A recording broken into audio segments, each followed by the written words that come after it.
Hello everyone, my name is Lowko and welcome back to a professional match of StarCraft 2. Now what I've got for you today is a type of match that I can only cast once a year because this is the grand finals of IEM Katowice, the Intel Extreme Masters, and the winner of this best of 7 series is considered to be the new World Champion of StarCraft 2. I'm really excited to bring this series to you now. If you're watching this video on the day that it goes live, this series was played last night, so literally just a couple of hours ago, actually. At the moment that I'm casting this on a Monday morning. It got played, I think, like 12 hours ago or so. Anyways, it just got played very recently, so I hope you're excited for this series. Now, obviously, since I am a massive SC2 fan, I couldn't resist. I watched this as it was being played live on Twitch as well, but that shouldn't really ruin the fun. I'm not going to spoil anything for you because I can imagine a lot of you did not quite watch this series yet. So spawning here in the top right-hand corner, and apparently already blocking the Zerg hatchery from going down at the preferred timing in the natural. Playing with the blue Protoss probes from South Korea, we are looking at Zest's main Nexus. His opponent in the opposite corner, with the red Zerg drones, we have the Italian stallion, who goes by the name of Reynor. Alrighty, now, I would tell you more about the roads that both of these players took to get to the grand finals, but I honestly don't want to talk about it too much, because I didn't watch that many of the games as they were being played live, but the matches that I did see were ridiculous. Let's just say that, especially from the round of 12 going forward, it seemed to me that pretty much like 8 of the 12 players could have easily won this tournament and nobody would have been surprised. It was ridiculously close. So, since I want to be casting more of the series going forward as well and more of the matches, I don't want to tell you too much. Yeah, if you are new here, make sure you hit that subscribe button down below so you get notified as soon as future videos go live. I try and post videos, mostly StarCraft 2, Monday through Saturday. And since the IEM Katowice replay pack was released so very quickly, I'm going to be casting a whole lot of these games. So, I'm excited for it. Should be a lot of fun. So let's get into it. Looks like we have standard build orders right here from both players for the time being. Zest ended up scouting there very early on. So early, in fact, that he managed to block his opponent's natural from going up. This allows him to go for a pretty quick Nexus on the low ground as well, because at this point he knows that he has forced out that third base to be taken here instead of the preferred natural. This, right from the get-go, puts Zerg in a bit more of a defensive position, because obviously the queens can't really defend both hatcheries right now until all of these bases are going to be connected with creep. And speaking of bases, this is also going to be the moment right around 32 supply apparently where Reynor decides to grab the third base. It's going to be a Stargate opener. Now, this is not particularly surprising. Stargate openers in the current meta of StarCraft 2 are extremely popular. Essentially what you can do is you can make a Void Ray, and then another Void Ray, and then another Void Ray, and then another Stargate, and then another Void Ray. Void Ray openers are very popular right now. There it is. And yeah, you shouldn't be too surprised if we're going to be seeing this a couple more times throughout this series as well. Now, there is some variety when it comes to the Void Ray openers. You can, for example, go Void Ray into Oracle. Since a lot of Zerg players will delay their Spore Crawlers in favor of additional Queens, sometimes one of those Oracles can actually sneak in and get a little bit of damage done. But we'll see here what Zest decides, or what Zest rather decides to go for here in just a little bit. Good scouting for Reynor though. It's going to figure out exactly what's going on, and you can see, there we go. Another Void Ray has been started up. Is Zest going to cancel it? Nope, he's not going to cancel it, so it's just going to be additional Void Ray production for now. Alrighty. Now, when it comes to playing the Zerg versus Protoss matchup right now from the Zerg's point of view, it seems that most of the top-level Zergs are currently not very comfortable playing the late game. I don't think that Reynor is actively avoiding it. I don't think he's trying to necessarily force the issue and make sure that he never reaches late game. He's one of the best micro players in the world, and he's more than capable of playing it, but it seems that they don't feel too confident playing that late game either. So Reynor is more than likely going to look to actually try and end the game before it gets to that stage. There's a bunch of different pushes that you can go for as Zerg. Most of them seem to be based around the queen, so what you do is you produce a whole lot of additional queens here to deal with the defense, obviously, as well, or to help with the defense, rather, against those Void Rays. But obviously, you can bring them to the other side of the map by just simply walking them, right? It's called the Soul Stroll. You can bring them inside of a Dropper Lord as well, so you morph one of those Overlords into a Dropper Lord, and you can bring the Queens that way. That's considered to be the German taxi, and then we also have what is called the Warsaw Subway, which is where you bring them across the map in a Nidus Worm instead. Now, it is going to be a +1 melee opener right here from Reynor, whereas on the other side of the map, actually, okay, We see a third Nexus going down. However, this third Nexus is followed up right now with a whole load of gateways. So we have, how many gates is this going to be in total? That's going to be 9 gateways in total. And I wouldn't be surprised here if Zest is going to pull out of gas here very shortly as well, just to bring a whole lot of Zealots to watch his opponent's side of the map. For all intents and purposes, right now, this third base is fake. You can see that Zest is only sitting at 39 workers. Reynor has scouted it. He has not planted down a Roach Warren or a Baneling Nest just yet. Going for the +1 melee works well in macro games because you can basically make it so that you skip the Roach Warren or the Baneling Nest until much later. So this is not a good situation at all. Now, I love this, actually. Zest as well. Okay, it is going to be spotted here eventually, but Zest actually... well, that's a big warp in. This should tell him... Oh my god, he queues up more drones. Okay. This should tell him at the very least that there's going to be some aggression coming here. I love what Zest was doing over there, bringing the Void Ray out first so the Prism could at the very least go unscouted for a little while longer. Luckily for Reynor, he sees what's coming up, but there's absolutely zero chance that this 4th base is going to finish. We already see a Baneling Nest now going up. It's a bit late, though. And obviously, +1 melee is going to be done. That makes them quite good against Zergling, or against Zealots, rather. But Zealots, yeah, are still much better when it comes to slicing and dicing up those links. A couple of Queens, apparently, were left on over at the 3rd base. I love this. Good transfuses here by the young Italian. Zerglings, though, are going to be needed in the natural. I love the fact a couple of sentries here now in the mix as well. You can obviously use this to force field the ramp here. Instead, it's going to be a Guardian Shield for the time being. Looks like there was a bit of a pause over here. Void Rays, though, are running a little bit low here on health, but I don't think there's going to be enough. Reynor, I mean, he's got loads of Zealots to deal with right now instead of his natural expansion. If another Warpin finishes at this point, I think that's pretty much game over for game number 1. Because how is Reynor ever going to clean this up? He needs Banelings, but he's got no time at all to morph those in. This, yeah, Prism is gotta be able to finish another warp in, and there it is. GG is called in game number 1. Alright, so, very explosive start to this best of 7 series, and I like it. Zest is the type of guy who loves going for timing attacks. So last year, for example, he came up with that adept push that we saw throughout the first half or so of 2020 quite a lot. It didn't get nerfed or anything, but Zerg players just got much better at defending it. But Zest is the kind of guy that comes up with very sharp timing attacks, and then he executes them extremely cleanly. And usually he doesn't seem to show those build orders until the tournaments actually show up, right? So Zest, I mean...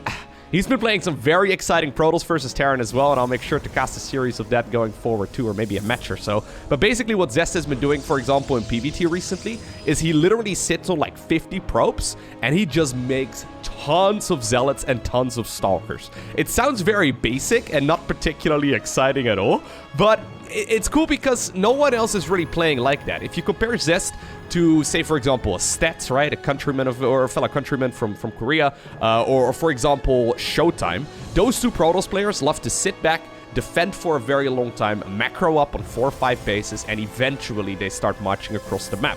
Zest is the type of guy who's completely on the opposite end of the spectrum. I've joked many times that if you want to be a really good Protoss player, you should play like Stats, but if you actually want to win, you should play like Zest, because, you know, that's not a burn at all towards Stats. Stats is one of the very best, but it's just a much harder style to play defensively. And Zest, he hits some sharp timings. So if you're a Protoss player right now and you're looking to climb up on the ladder, I highly recommend you check out some of the builds that he has been playing throughout IEM Katowice. The replay pack is available, like I said. I retweeted it as well, so you can head on over to twitter.com/LowkoTV if you want to pick up the replay pack from this tournament. But yeah, definitely do recommend studying some of Zest's games. Now, the reason I like it so much is because, especially in game number 1, right, executing a build like literally almost like a 9 gateway all-in, right, with a fake third base, it's gonna keep Reynor honest. So Reynor wanted to start off this series by cutting a corner, going very quick +1 melee, and then cutting out the Roach Warren entirely, right? So he was not planning on making a Roach Warren then, and he probably didn't want to make a Baneling Nest actually until much later than he actually did. Right, and it puts you in an awkward position, and it's a corner that you try and cut to try and get a small advantage, and Zest is showing him, no, you're not going to be able to do that. I'm not going to allow you. You need to make sure that you, you know, spend the 150 minerals and the cost of the drone as well to plant down that Roach Warren regardless. So I wouldn't be surprised at all if Reynor decides to make a Roach Warren in this particular game, and maybe not go for a cheeky +1 melee. Either way, once again, we had a very quick probe scout going across the map. It's this bad boy over here that apparently now is bringing back a trophy as well. That's worth 5 minerals. He once more blocked the natural expansion from going up. Reynor, though, just heads towards the low ground. This is one of those things that if you're a ladder hero, it's kind of annoying to be forced to take your third base instead. But at this pro level, these guys don't really matter. Because when you, or they don't really care. Like, when you think about it, right? Theoretically, it's probably not great for Reynor to be forced to take his third base. But he's making the best of a pretty tricky scenario by planting down this creep tumor already. Like, this is going to be in the center of the map, right? Within a couple of spreads. Already very early on into the game. So even though he's going to take a very small hit by being forced to take the third base first, he's making the best of it by spreading the creep straight in the direction of the Protoss bases. Alrighty. So once again, with a Void Ray opener, or sorry, a Stargate opener, it's actually going to be an Oracle first. Bit of an older build here by Zest. So, well, I mean... that Overlord is just accepting its death right now. Zest is going to be able to send that Oracle across the map. This is a build that we haven't seen too much over in Europe over the course of the last couple of months. Pretty much everyone on the European ladder is currently playing Void Ray openers. So they go one Stargate into double Stargate Void Ray, or maybe some adept timing attacks, the ones actually that Zest popularized. But yeah, apparently this is going to be a bit more of an old school build. Once again, not something that got nerfed or anything. It's just something that kind of has fallen out of favor. It's going to be a triple Oracle start here with a very quick third Nexus. I like it. Super cool build. Now, you do want to get a handful of workers, ideally. If Protoss can get... Okay, this is... Ooh, that was quite cheeky. If Protoss can get like 10 workers, that puts them in a really good spot. So far, though, Reynor's defense is clean. That's one of the things that Reynor is very well known for. He, generally speaking, doesn't die to stupid stuff, right? So he cut a corner in game number 1, so maybe that wasn't the best example of that. But when Reynor doesn't want to take damage, he really doesn't take a whole lot. Now, this is an interesting little push. It's going to be 6 Adepts together with a couple of Oracles. Okay. Did he actually lose one Oracle? Oh, yeah, he did. Okay. Bad observing there by me. Anyways, one of the Oracles apparently ended up going down. Is there going to be enough, though, to defend against these Adepts? Oracle is going to try and move in there in the natural as well. Looks like it was just going to be a single stasis ward. Drones were pulled away from the mineral line as well. The Adepts are going to be forcing this lost mining time. But yeah, obviously with all the queens over here, there's no way that the Protoss player is going to commit. So, couple of kills so far here. Does this justify the opening? We have seen 7 worker kills in total, 1 Oracle loss. I don't think it's too bad here for Zest, but it's definitely not ideal either. The problem is that these Adepts really do lose their value going forward. They're not particularly good, especially when the Zerg army supply is going to rise. And as soon as Reynor reaches 3 base saturation, so he's almost going to hit full saturation right here on this 3rd base as well. Now with all of these gases being added on too, I wouldn't be surprised to see a 4th base going up here. Maybe up here. Okay, yeah, maybe here on the left. Very shortly. This is gonna be the moment where Reynor will likely start producing quite a few units as well. This time around, he did go for the Roach Warren. There it is. Goliath Reconstitution is gonna come up as well. That's the Roach Speed upgrade. The Roach Speed and the +1 missile will finish up right around the same time, and that's gonna allow Reynor to go for a powerful timing attack. So usually what we see is Zerg players go up to 66 drones, they take their 4th base, and then they start some unit production as well. Either way, what exactly is the follow-up here going to be from Zest? So once again, an old-school follow-up. I like this a lot. This is something that Reynor used to play against a lot, but I don't think he's got a whole lot of practice against this recently. So there's a load of gateways going down.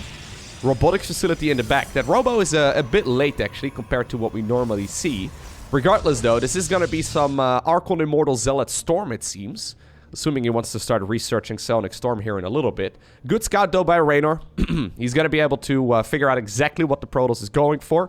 But I like what Zest is doing over here. He's playing something that is not weak by any stretch. It's just less popular recently. And even though it's maybe theoretically slightly worse than the double Stargate Void Ray opener, it's also something that Reynor may have not had as much practice against recently. Now, this is an ambitious move out, though, because Reynor has been making a lot of units here for quite some time. We're already up to, well, you can see it right here, a pretty large army. 4th base has got a couple drones on it, but not too much. He's just going to finish up an additional gas over here. A few Zerglings actually over at the natural expansion, too, but they're not going to be able to achieve too much. This is a very risky move out by Zest, actually. Like, he's trying to do a little bit of spring cleaning, right? Gonna try and kill the creep tumors, and that's nice and all, but if he heads on over in the direction here of the Zerg army, now he does have a revelation on it, so he knows. He can see right there with those oracles that are left over exactly where that Zerg army is located. But he knows that he needs to be very careful because those roaches can just jump on top of you very easily. Prism is moving towards the west-hand side of the map. Zerglings once again tried to run in, but it's not going to happen. I think what we have over here is a big Zealot warp in. It's going to try and move on over towards the 4th base. Now the Queens... they're very close, but they don't know. They cannot see that. Overseer gets killed over there too, and I think Zest probably wants to go for some double-pronged harassment. Now you can see though, Reynor, he's sitting at a healthy amount of workers, but he's just going Roach Ravager. So this is the exact opposite of what he was doing in the previous game. This is the type of Zerg that really does not want to die here in the early to mid-game. Okay. So, big Protoss armies up north. A couple of Zealots got warped in over here. Zest is splitting up his units, which can be a bit of a gamble, but obviously it can also pay off. Because Zerg is going to be forced to split up their units as well if they want to deal with this. This is a large army. Very large army. How many gases does he have? He does have 6 gases. I guess it's just for... Okay, so there's the 4th Nexus. Yeah, he's playing some really fun StarCraft. I really like what Zest is doing here. So look as well at what he's doing in as far as buying time goes. So Roach Ravager is not something that you want to really sit on for too long as a Zerg. You want to trade this out. Basically, Roach Ravager is very supply heavy, meaning that yes, you max out quickly, but obviously it's not going to get much better once it's maxed out, right? You can finish up some upgrades and stuff. Zest normally is going to engage this with like 130 supply or so, but he's been happily warping in. Now, this is a bit awkward though. Okay, so there's going to be some corrosive balls over here. At the same time, we have another army, that secondary army that we saw a while ago, heading on over towards the 4th base location. Very nice moves here once again by Zest.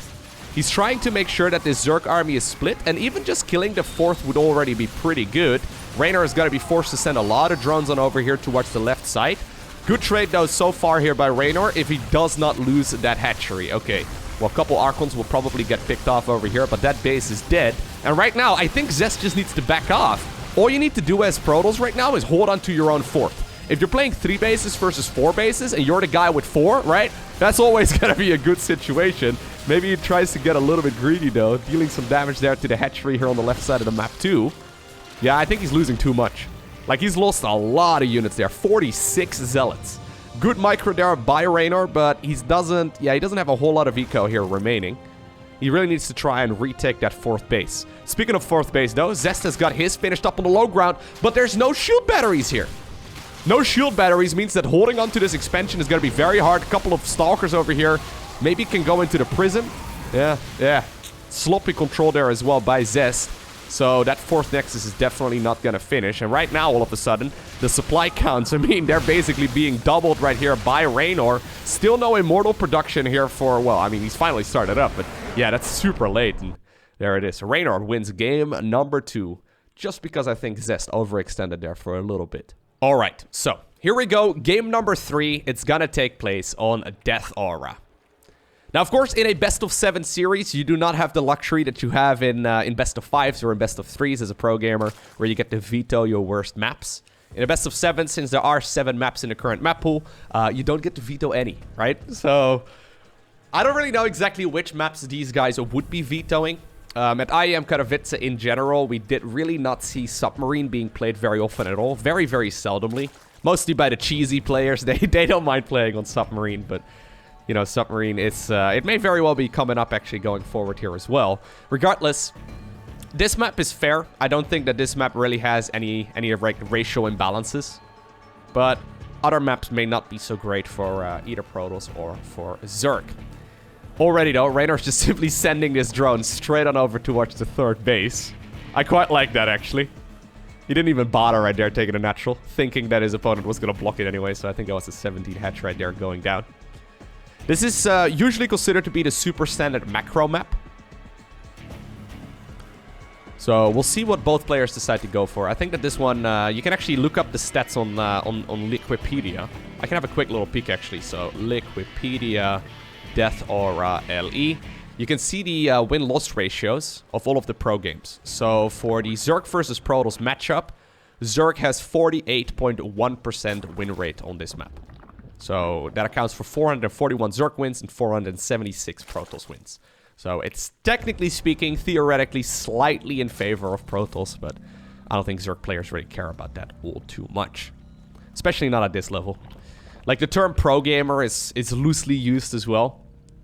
For example, I've noticed a lot when, whenever I'm sitting in Grandmaster League myself, a lot of people think that I'm close to the pro gamer level. I would love it if you lived in that illusion, but Grandmaster League and pro gamer level is very far apart. Even though it's like top 200 versus like top 20 or so, it's very far apart. And within the pro gamer regions as well, I don't really know exactly who would be like the 50th highest ranked player in the world. He probably plays the game full times, he or she.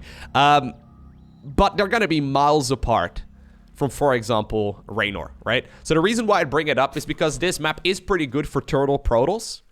So usually what you can do is you go for the third base over here, fourth base over here, you make a wall, and you make a wall over here, and then you can max out on Skytles, right?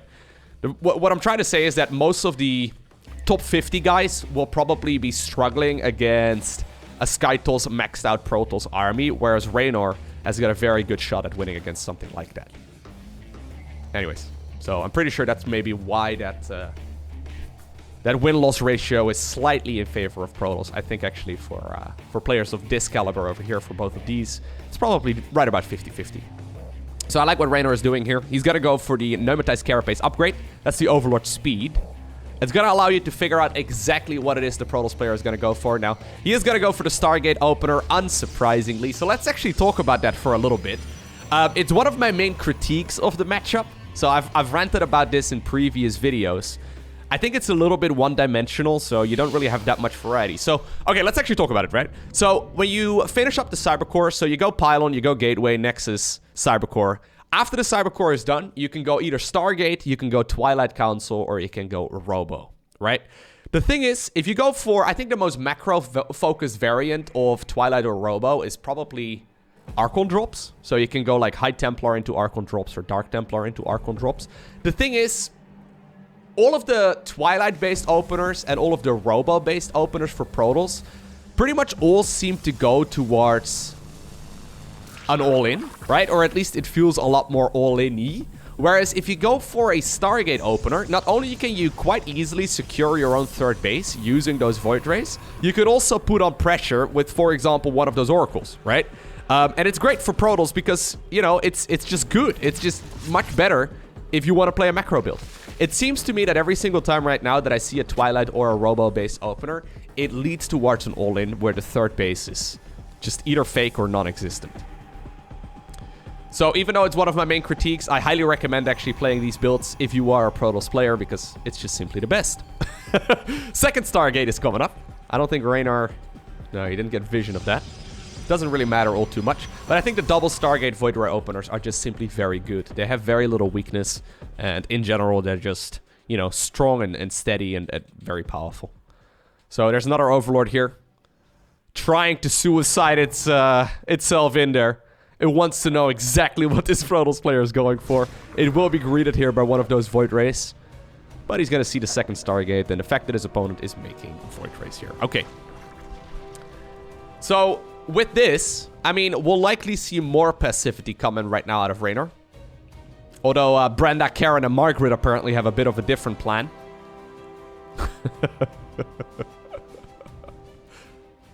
Alright. They're just, maybe it's a fake out or something. There's no way. Yeah, he's droning behind it. There's no way. This is way too early for a Queen March. Like, 3 Queens are not even that scary, right? You can kill that with Void Rays. It's fine.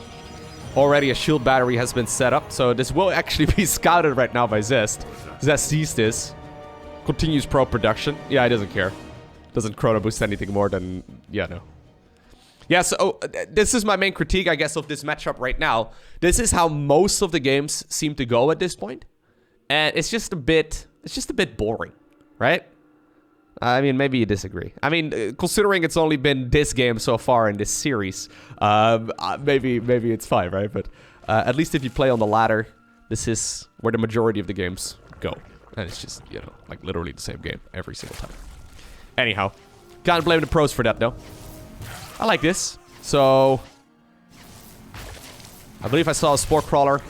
Yep, inside of the main base. Maybe one over at the third base, but none in the natural. So this Oracle over here actually gets 6 drones. Always feels like a bit of an oversight to me because Rock players always want to cut corners. Yeah, He got in the natural, got himself some nice kills as well. Now I can go back for the Stasis Ward shenanigans here very shortly. Alright. So, even though he did go for the double Stargate Void Ray opener, he's transitioning away from it right now. So, there's Charge coming up, there's the 4th Nexus coming up. He does have a Robo already over at the 3rd base. I guess he's gonna... Yeah, I think he's gonna go for like Archon Immortal Zealot or something here. While still having those Void Rays just as like, you know, a unit to have. They're all patrolling around the map, keeping track of different locations, making sure that Zerg does not come in all of a sudden. And you can see this is their strength. They're good to have in the armies later on as well. It's gonna force Zerg players to not open up with a Spire, right? Which is also nice. So when you know as a Zerg that it's gonna be a double Void Ray opener. What's he recalling? Oh, okay, you recalled the Oracle, okay. But if you know as a Zerg player here that it's going to be double Stargate, you really can't afford to go for a Spire here either, because then Protoss will just start making double Phoenixes instead. So you can see, right, like 1 and 1 is 2. There is very little reason for Protoss not to open up with a Stargate, because it just helps out so much. So there's the Fleet Beacon. Storm is now going to come up. I just made a Robo, I guess, for the Twilight. Or, sorry, just a Robo for the Prism. Yeah. Alright. So this will be scouted as well. The anti-F2 War Prism Siege up.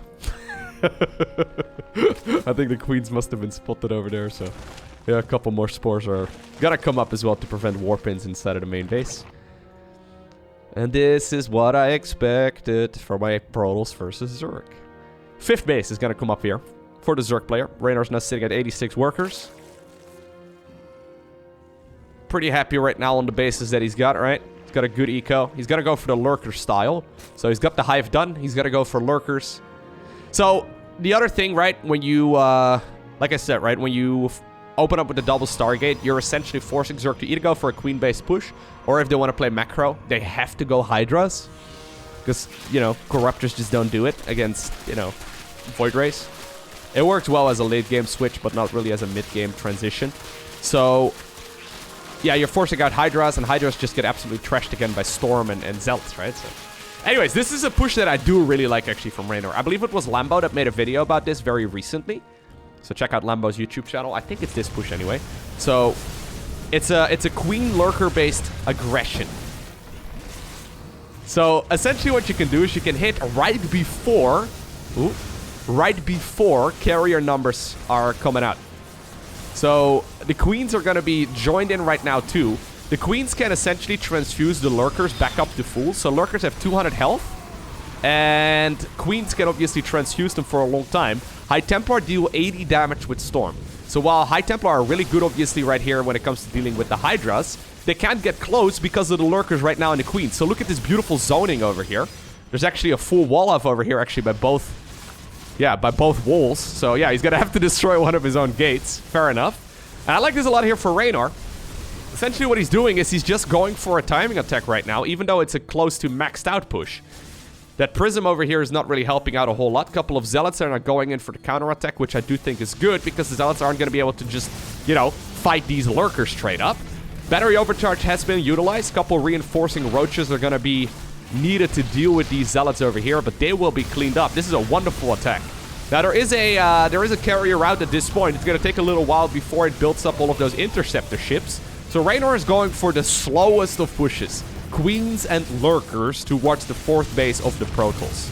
Since he knows that this is only going to be 4 base Protoss, if he can kill this base, eventually Protoss is going to run out of money and are going to be in some trouble. Now, apparently the Zealots are going to try and come in from the side. A couple of Immortals were produced here as well. He's actually got triple Immortal production right now, but this is not looking good here at all for Zest.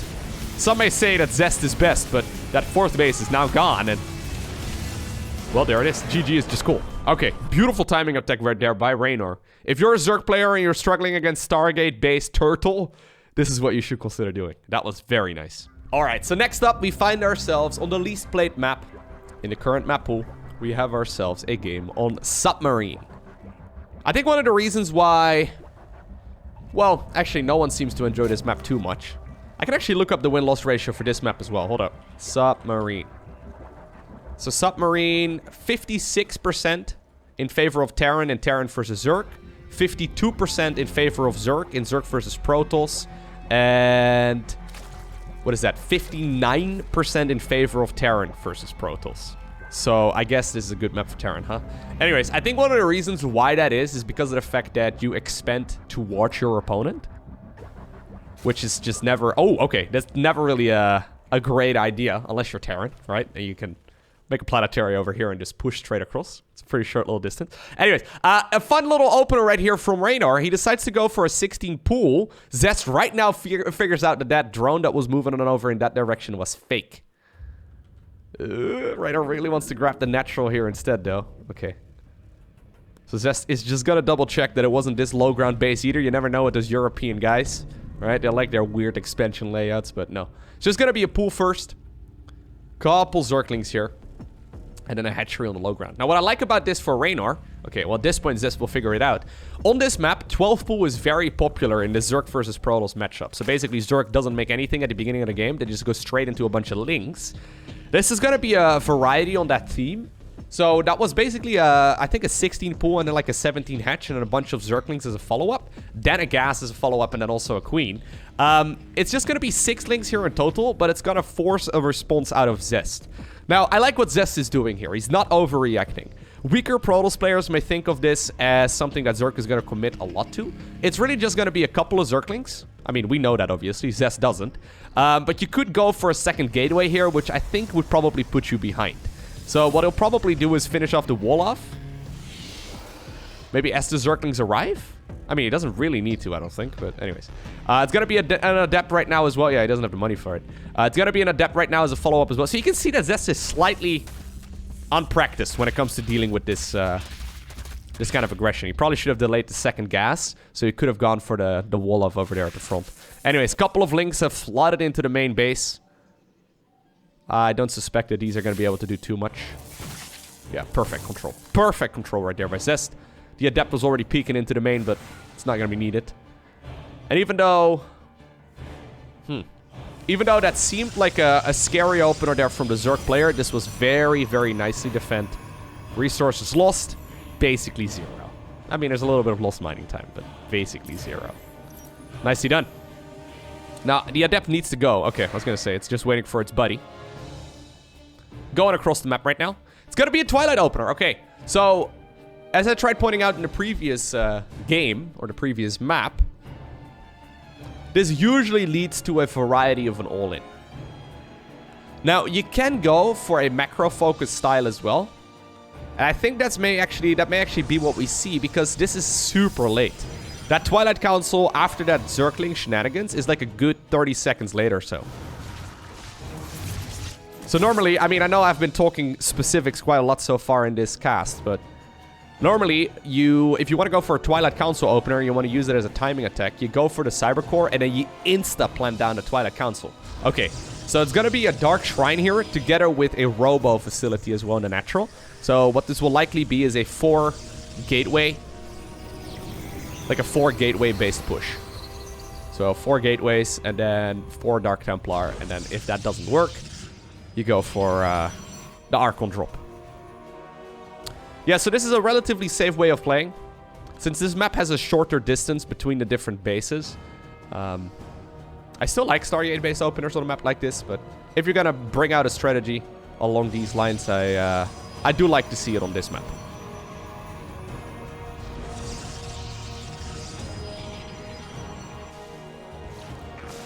Okay. So Roach Warren has been produced. Reynor hasn't picked up on this just yet. He doesn't know what's going on. The only thing is that he has seen that there is not a whole lot here available just yet. Is he gonna see... Okay, he is gonna see the Prism, and this on its own is a huge tell. Usually whenever Protosses go for an Adept-based push, which is probably the second most common follow-up from a Twilight Council opener. Yeah, spores are coming up. He knows right now. So usually if you go for a Twilight-based push with Glaive Adepts, you will bring at least 6 Adepts towards the other side of the map.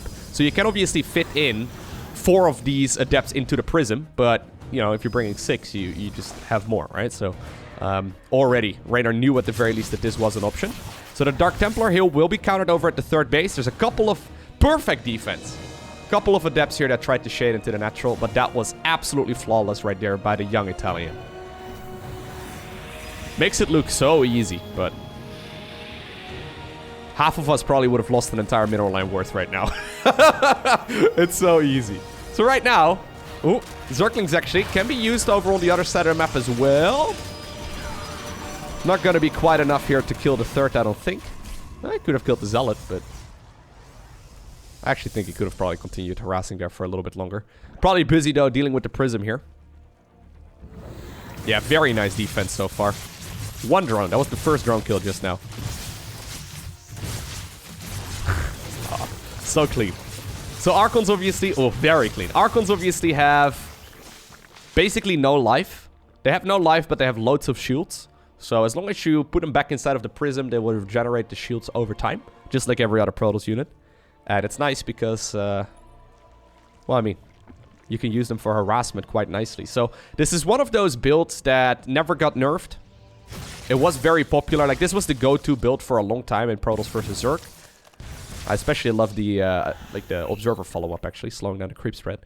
It just fell out of favor because Zerg players have gotten very good at dealing with it. I think Zest is probably looking at this and he's hoping that Reynor hasn't had a lot of practice against this build order recently. And even though he may not have, this was basically flawless. Now, once again, actually, ooh, we have another fake third base. I'm not really paying very close attention.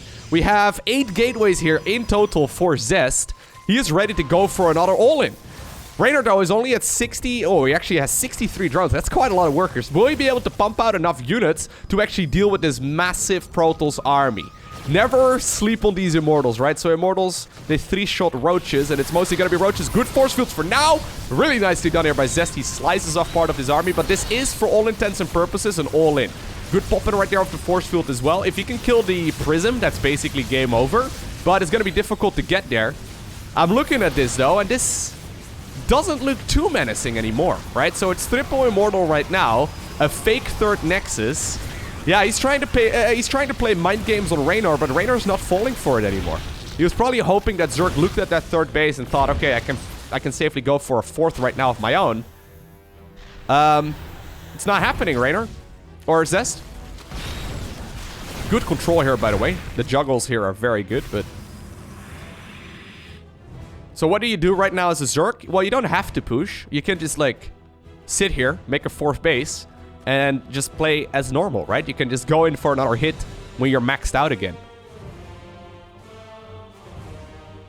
So a bit of a preemptive battery overcharge as well. But look at Zest. He hasn't made another probe. Like, he's literally not making anything right now. Ugh. One of the critiques that some people have of Zest from time to time is that his macro is not as clean as it maybe should be. I mean, you can obviously warp in a lot of units here and get the money down, but... Yeah, this is not a good situation at all for Zest. So, Reynor did make a fourth base. He did add on, like, 3 drones, but that's about it. He's got a bunch of spine crawlers as well. Actually, only 1. But he's just making units. He's lacking a little bit of gas because of the fact that he morphed in so many Ravagers. Okay. Reynor scouts right now that the gases are not taken yet at the third base. He's just making non-stop roaches. Yeah. This is like a repeat from game number 2 now. I mean, not quite, I guess, but it feels very similar from the Zerg's point of view.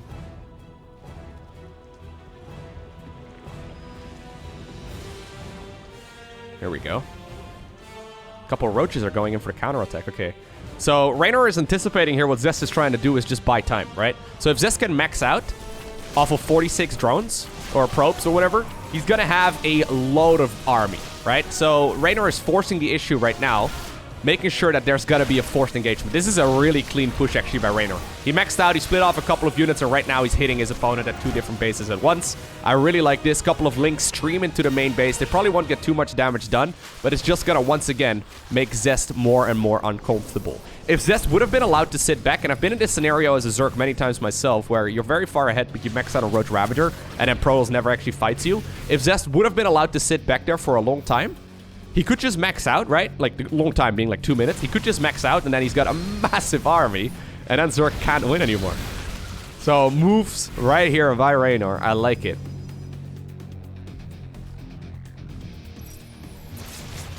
Brenda, no! That's a jerk move, Zest, and you know it.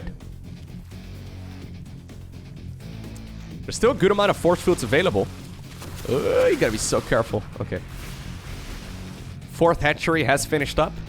Both players at a very low eco, though. But once again, you can see that Reynor is maxed out, right? So his army isn't gonna get any better. Obviously, it helps with reinforcements to have more army here, but... a lot of roaches were sent in for the counterattack. I think they may have to go. Yeah. Just 5? 5 is fine. Actually, no, he's sending like 15. Ugh, that feels like a lot of roaches for a counterattack. Okay.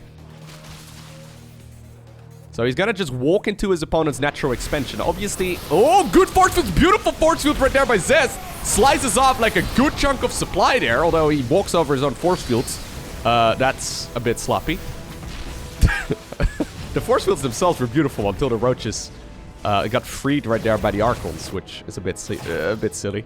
One Dark Templar working at the 4th base. Couple of Spine Crawlers have finished up. Roaches now, once again, wandering towards the Protoss natural. Is there going to be enough right now for Zest to push through this? Additional Zealots join in for the Warpins too, or with the Warpins too. Good force field. Drones are going to be pulled away, but you can see lots and lots of workers falling on the left side of the screen. Protoss is losing all their economy. And with that, Reynor is going to go to match point. Okay, so... game number 5, we find ourselves on a romanticide. Now, of course, in a best of 7 series, the first player to win 4 maps is the one who will be victorious. And that means we have a match point right here for the young Italian. Now, you may be wondering what is on the line for this event. So, I Am Katowice had its prize pool reduced by $150,000 a couple weeks before the event started. Apparently, what ESL is doing is that they're putting that money back into the scene. Or maybe they're going to run like an extra tournament or so. Once they can do offline events again. So their reasoning is, well, we're doing everything online. Some players will say it's not entirely fair because of ping, right?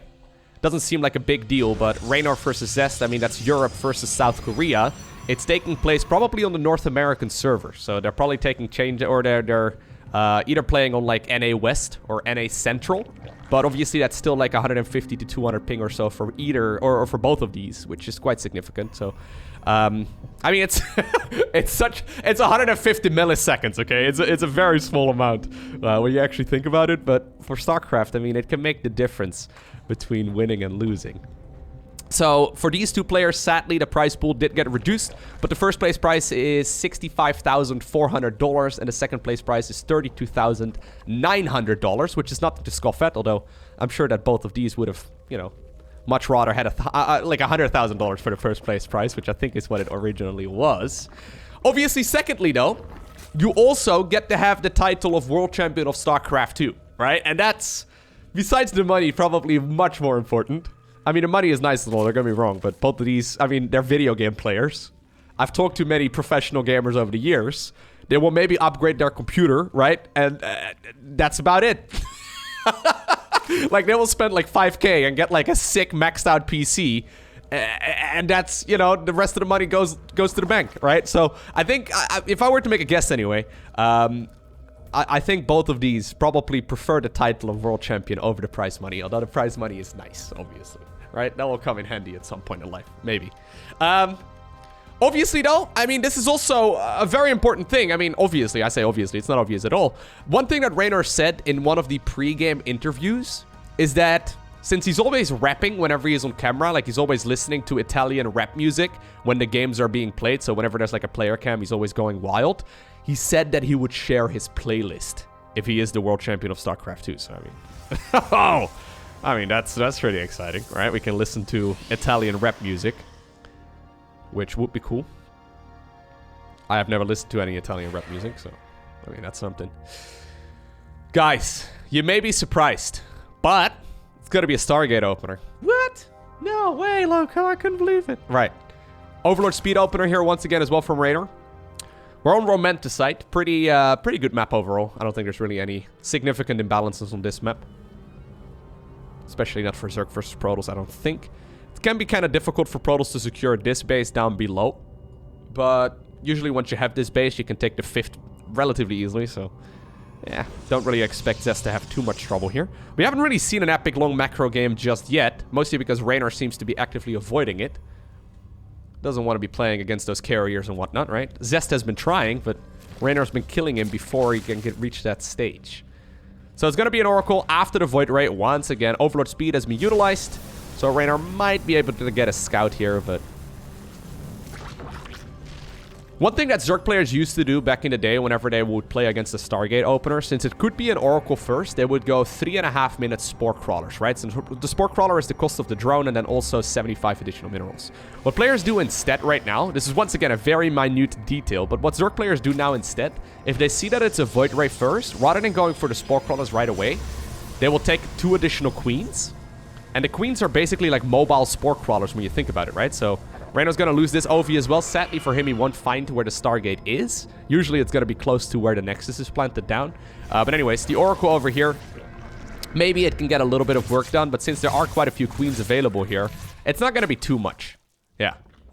So 2 Queens obviously are preferable over 3 Spore Crawlers, right? Like, I mean, that just is logic. So you can see right here, Brenda and Karen are going to be guarding the mineral line with their lives. The only problem is that you can accidentally pull the Queens away, which is theoretically possible. Happens a lot, but it shouldn't, right? You should basically just view them as mobile spores. Either way, second Stargate comes up right now. This was spotted by Reynor. He's seen the gases in the natural as well, so that's quite nice. I mean, once again, bit of greediness over here on the Spore Crawler. I've talked about it. I feel like Zerg should just make them anyway. After the Queens, because you pretty much need them at some point in the game. So, like... Now we see, like, 5 drones going down. I feel like that could have been 0, but anyways. They're a little bit stubborn. Double Stargate, Void Ray. Going into the 3rd base. Twilight Council was a follow-up together with a Forge. Actually, if you're a ladder hero, I don't recommend this follow-up. I feel like if you're a ladder hero, you just stick on Stargate. Just go straight into High Templar with Storm and Carriers. You can still obviously get charge if you want to. I mean, that's still a good upgrade, obviously, but I don't think you necessarily want to make a transition back towards ground units. It's just harder to play and unnecessary. You can win most games just by maxing out with Storm and Carriers and stuff. Either way, Roach Warren comes up. Very late Roach Warren, by the way. So, to put that in perspective, normally the Roach Warren comes up at latest at like 4:30, maybe 5 minutes. This one was like 5.5 minutes. What I'm trying to say is that if this would have been, once again, a fake 3rd base... I guess, actually, you know, Reynor saw the 2nd Stargate. Nah, that was actually a reasonable scout. He saw the 2nd Stargate, so he knows that it's not going to be a fake 3rd base, more than likely. But, you know, it could be, it could have once again been like one of those 8-gate Zealot Adept all-ins or, you know, whatever. Either way, Reynor apparently, he's created a little bit of breathing room right now. Decided to cut a corner, delay the Roach Warren ever so slightly. And it's going to allow him slightly more income. Okay. There's the Templar Archives. 4th Nexus comes up on the low ground as well. Is Reynor going to do anything about it? Nope, he's just going to go into the Infestation Pit. So maybe he once again wants to go for the Lurker then. So the Queen Lurker Hydra push. It seemed pretty good to me earlier.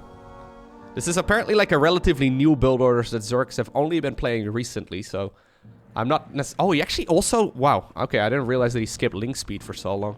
Anyways, It's a relatively new thing, I guess, that Zerg players have been incorporating into their play recently. It's like 80-something drones, and then straight into Lurker Hydra. The Hydra Den, though, I don't think it's been made, right? No, it's not. So this is kind of awkward. You know it's double Stargate Void Ray. The only anti-air that Zerg currently has is, well, I mean, the only. It's 12 Queens and Spores. 12 Queens is very menacing. Maybe what he wants to do is just walk them across. So I like what Zest is actually doing over here, trying to clear out some of the creep. It makes it difficult for these Queens to actually get towards the other side of the map. If Zerg can kill these rocks, obviously. I mean, these rocks are easily killable. If you can kill these as well, you can just march straight over in this direction. There's a lot of potential. There's the Hydra and there's the Hive as well. So maybe this is going to be that Lurker shenanigans that I was talking about. I feel like the Hydra then is a bit late for that, but all good.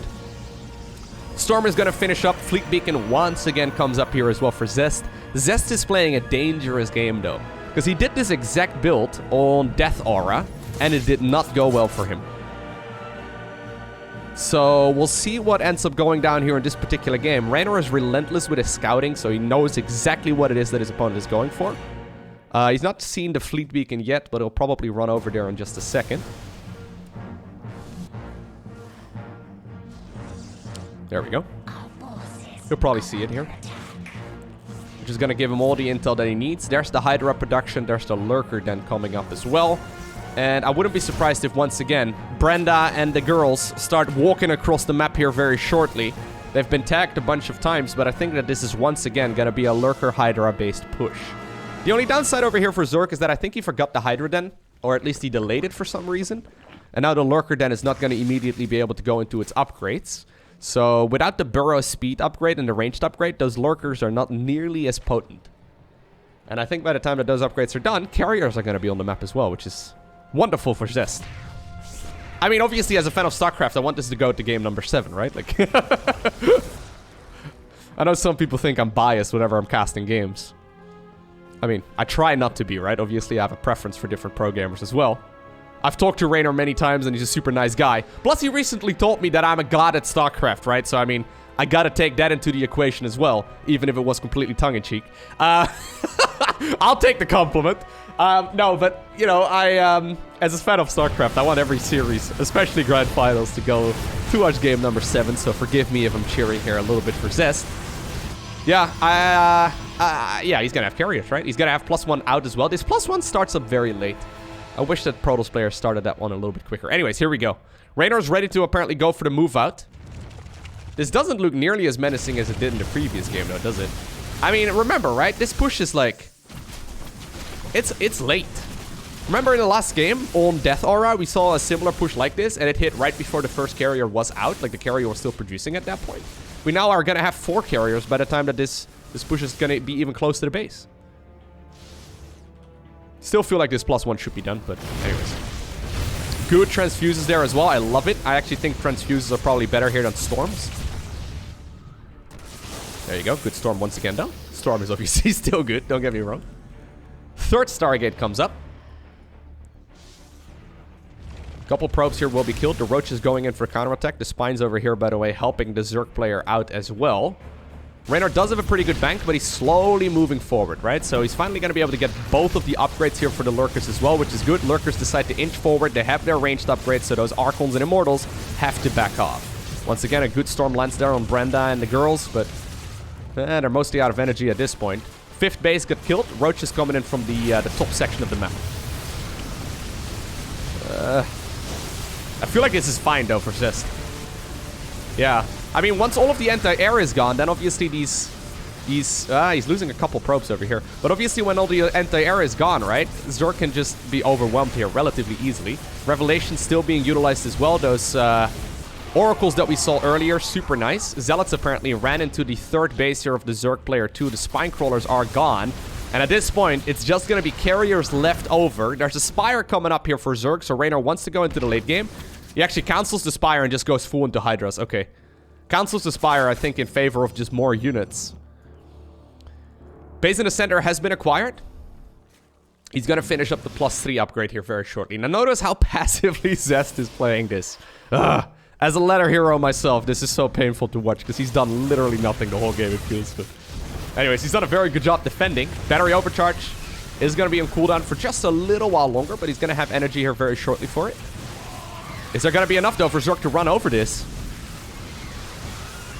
3 carriers are being built right now, so the supply count here for Zest is a bit deceiving. You may think that he's got a lot more here than he actually does. Zerg is moving forward. The Hydras, well, when they don't get stormed... Okay, there we go. That's a good storm. But when they don't get stormed, they're actually quite formidable against all of those interceptor ships. Only a handful of Lurkers, though, remain right now, so that means that the Zealots can actually close the distance towards the Hydras. Carriers are trying to get maximum damage done. Here come the Void Rays as well from the side. I think there is going to be enough for Zest indeed to overwhelm this. And there it is. GG is cold. That means we're going to game number 6. Okay, so next up we have Pillars of Gold. I think something went wrong there for Reynor in that previous game. I'm not entirely sure what it was, but I think the Hydra Den was late. So I'm pretty sure what he wanted to do was start up the Hydra Den, or sorry, start up the Lurker Den and then the Hive at the same time. But then when he tried to make the Lurker Den, he realized he didn't have a Hydra Den yet. I think that's what happened, although I'm not entirely sure. What you gotta keep in mind, right, is that you try to play your A game, but this is a ton of pressure. Zest has been around for many, many years. He's been playing this game professionally for like a decade, right?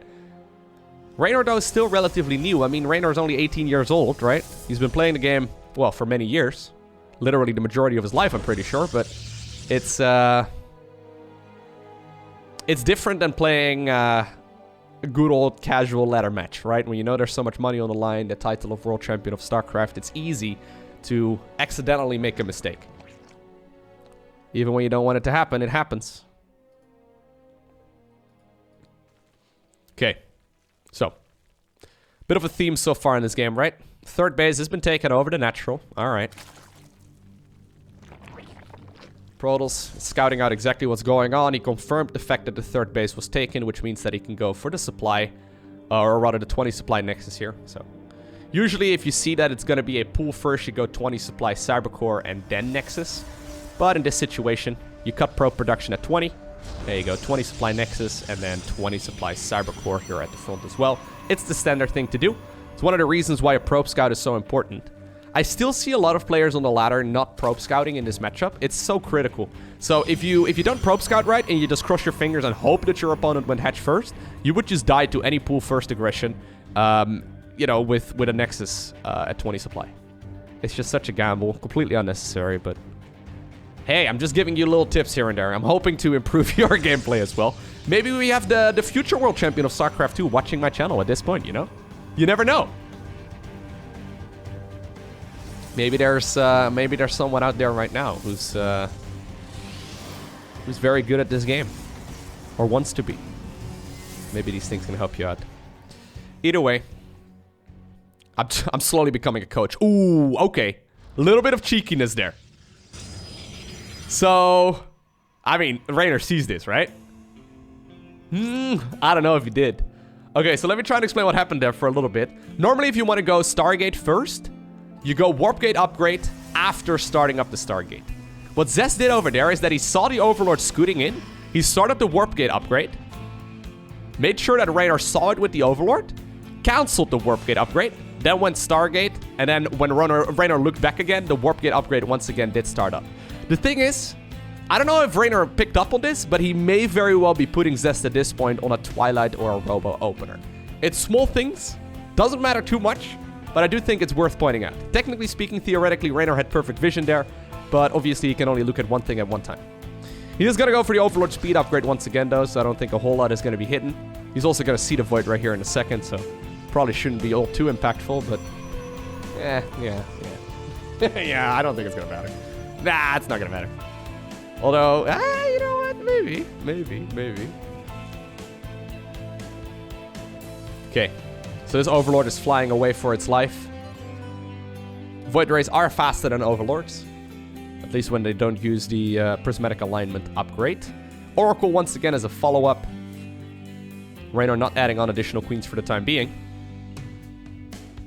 Yeah, he's only got 3 right now. Yeah, it's actually fine. Notice, by the way, that when you go for the Overlord speed upgrade first, link speed is quite a bit later. So there's a couple of things that you could use here as a Protoss as well if you wanted to abuse this. Say, for example, this would have been a double gateway opener from Zest. Not uncommon. Not common either, but not uncommon. You could definitely get 4 adepts on your opponent's side of the map before link speed is done, which is, you know, together with the Void Ray, very scary.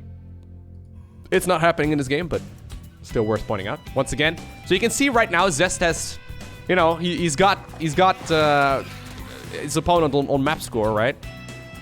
Or he knows that his opponent right now rather is on match point. He's just gonna play his most comfortable build order ever. So once again, it's double Stargate Void Ray. I think this should be your bread and butter right now if you're a Protoss player. Double Stargate Void Ray every game.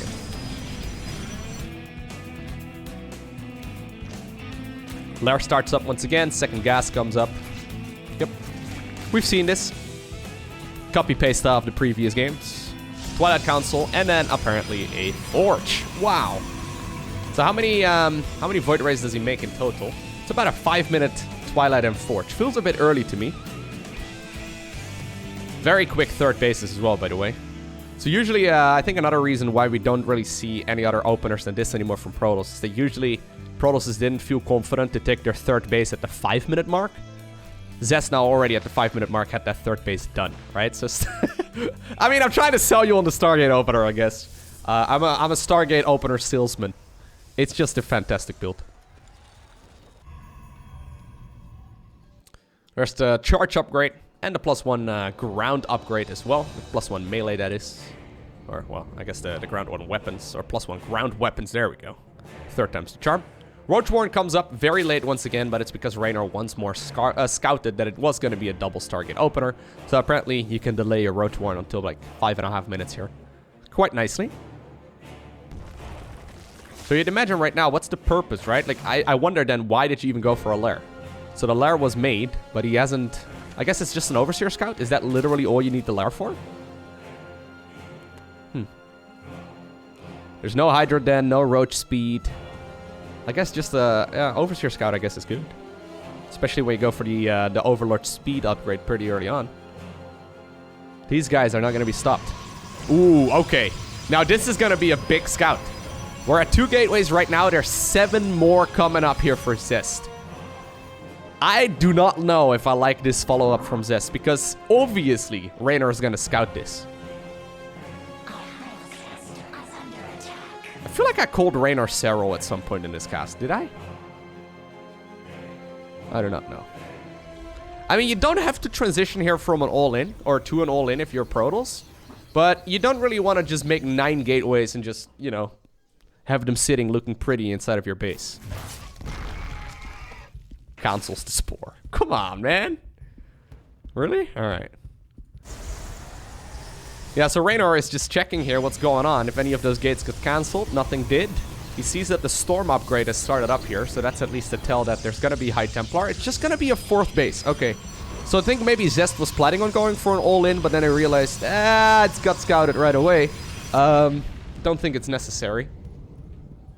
Obviously, the gateways will come into, you know, into usefulness later on as well, but now the 4th base feels rather late. So Reynor can finish droning here for the 4th himself.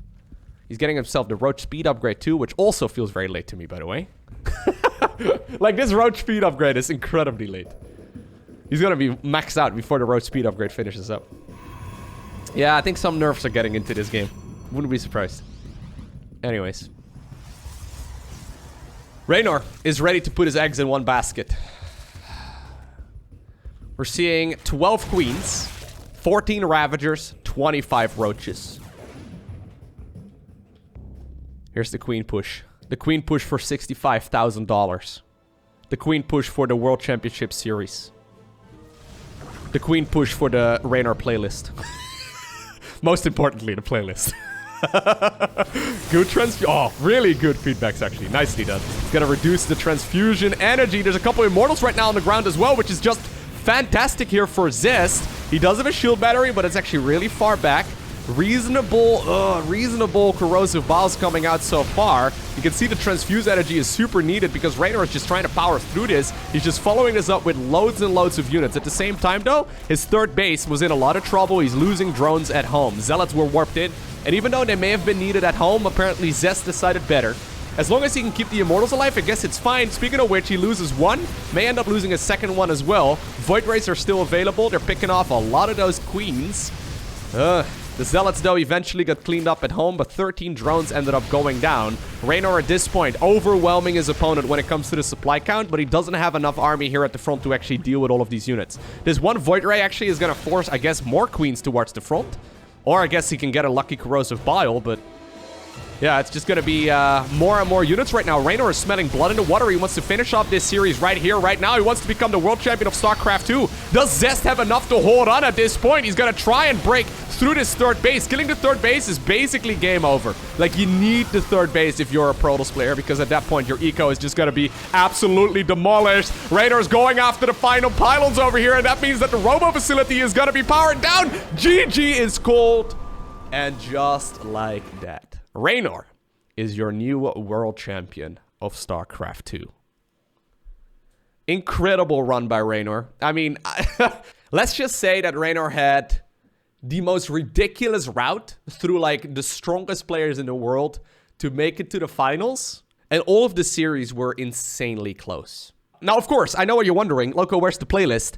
I'll go ahead and retweet the playlist as well, okay? So you can, like, check it out on my Twitter. Link to that is down below in the description of the video. Hey, but for now, I want to thank you for watching. Have an amazing day. Don't forget to smile. And I'll see you once again in the next one.